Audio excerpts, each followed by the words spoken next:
ایران اسرائیل جنگ کی ایک نئی ڈیولپمنٹ، آج ایران نے قطر اور عراق پر میزائل برسا دیے۔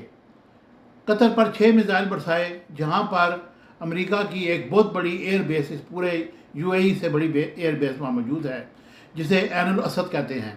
اس ایئر بیس پر میزائل داغے گئے اور اس کی وجہ سے خاصا نقصان ہوا، لیکن ابھی تک کوئی اطلاعات نہیں ہے کہ وہاں پر کوئی کیجولٹی ہوئی ہے کہ نہیں۔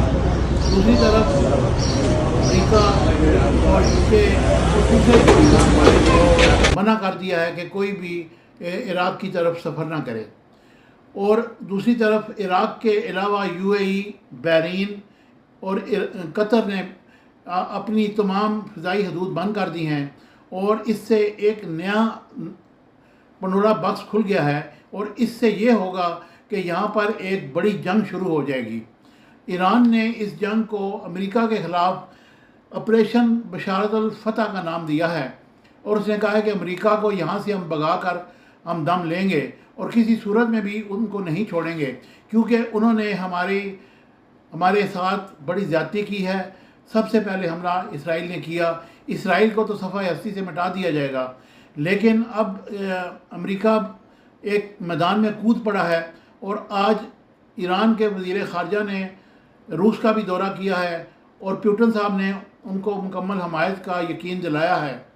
لیکن روس اور چین خاموشی اختیار کیے ہوئے ہیں، کیونکہ امریکہ یہ چاہ رہا ہے کہ یہ دونوں میدان میں کودیں اور یہاں جنگ کا دائرہ وسیع ہو، اور میں پھر ایک بڑی جنگ شروع کر سکوں۔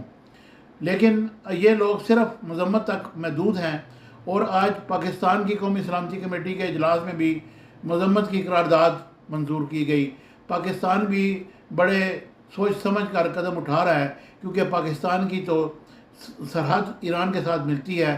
اگر خدا نہ خواستہ کوئی ایسی چیز ہوئی تو وہ ایران ہمیں تو کسی صورت میں بھی نہیں بخشے گا۔ ہم نے مکمل طور پر ایران کی حمایت کی ہے، اور ایران کو یہ کہا ہے کہ ہم آپ کے ساتھ ہیں، اور ہم آپ پر حملے کی مکمل طور پر اس کو کنڈیم کرتے ہیں۔ لیکن پھر بھی ایران کسی صورت میں بھی خاموش ہونے کے لیے تیار نہیں۔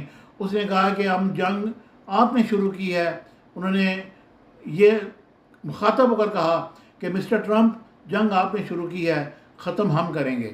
اب دیکھتے ہیں کہ یہ ڈیولپمنٹ جو ہو رہی ہے، اور یہ جو مارو ماری کا ایک نظام شروع ہو چکا ہے۔ آج پورے گلف میں تقریباً سعودی عرب سمیت سائرن بھی بجائے گئے، اور لوگوں کو تنبیہ کی گئی کہ وہ اپنی حفاظت کر لیں۔ تو اگر یہ میزائل کسی دوسری طرف بھی جاتے ہیں، سعودی عرب کی طرف جاتے ہیں یا کسی کویت کی طرف جاتے ہیں، تو اس سے بھی بہت بڑا نقصان ہوگا، اور پھر یہ جنگ ایسی شروع ہوگی جس کی کوئی بھی مثال نہیں ہوگی، اور یہ پوری گلف کنٹریز آپس میں لڑنا شروع کر دیں گی، کیونکہ مسلمان ہیں یہاں، ان کو تو کوئی فرق نہیں پڑتا، وہ تو اتنے دور بیٹھے ہوئے ہیں، ان کو ہم کچھ بھی نہیں بگاڑ سکتے، وہ اپنی فوجیں لے جائیں گے پھر بھی۔ لیکن بہرحال ایران نے جو اس وقت حملہ کر دیا ہے، یہ بہت بڑا ایک سانحہ ہے۔ Subscribe my channel Business Times News for latest political, national, international news. Don't forget to subscribe Business Times News.